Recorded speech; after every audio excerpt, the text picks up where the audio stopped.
श्री महालक्ष्मी माता मार्गशीर्ष महिना स्टार्ट झाला आहे शुक्रवारपासून. तर शुक्रवारपासून चालू झालं तर आपलं पहिला गुरुवार गेलं. तर मार्गशीर्षाचा पहिला गुरुवार हा पहिला गुरुवार आहे. तर मग बघा, मग मी मस्तपैकी रांगोळी काढून घेतली आहे. तर नक्की सांगा रांगोळी कशी काढली आहे. त्याच्यात मस्त मस्त कलर भरले मी.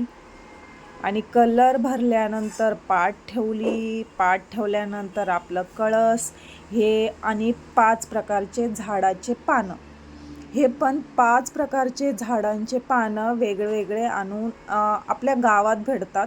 पण मुंबईमध्ये आपल्याला सगळं विकत घ्यावं लागते.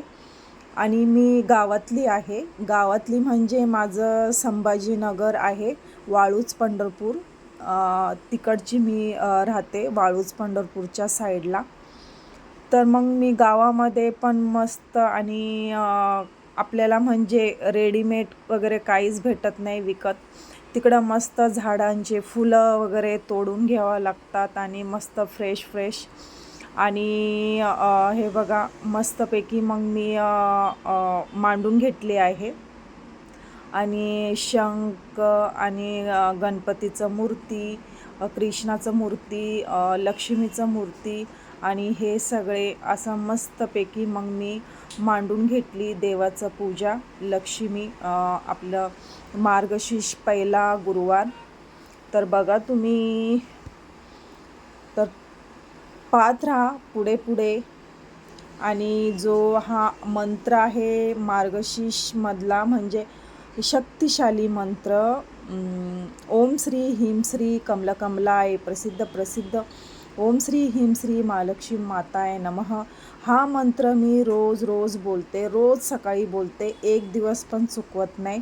आणि पहिले विष्णूचा मंत्र बोलते, ओम श्री विष्णू देवताय नमः, ओम श्री विष्णू देवताय नमः.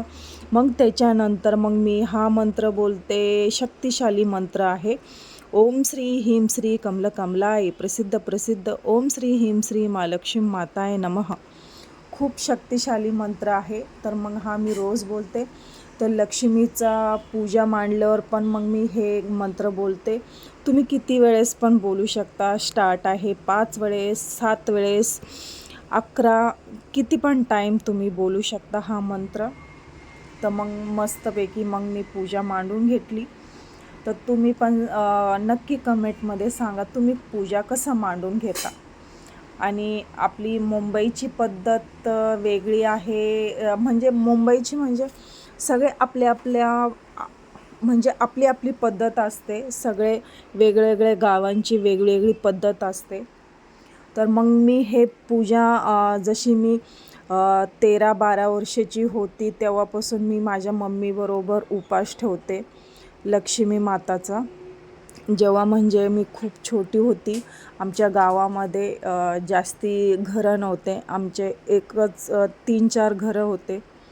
तर गावामध्ये तर माहिती आहे तुम्हाला की नवीन नवीन फ्लॅट घेताना किती कमी घरं असतात. तर तेव्हा एक मराठीची बाई आली होती आमच्या बाजूला. तर तिने मार्गशीर्ष चालू केले. तर मग माझ्या मम्मीनी तिला विचारली हे कसली पूजा आहे. तर तिने एक बाईनी सांगितलं माझ्या मम्मीला. तर मग माझी मम्मी करायला लागली. तर मग मी माझ्या मम्मीबरोबर मी पण करायला लागली, उपास धरायला लागली. 12-13 वर्षाची होती. तर तेव्हापासून मी हे उपास ठेवते आहे लग्नाच्या आधी. आणि मग लग्नाच्या आधी पण मग मम्मीला वगैरे नाही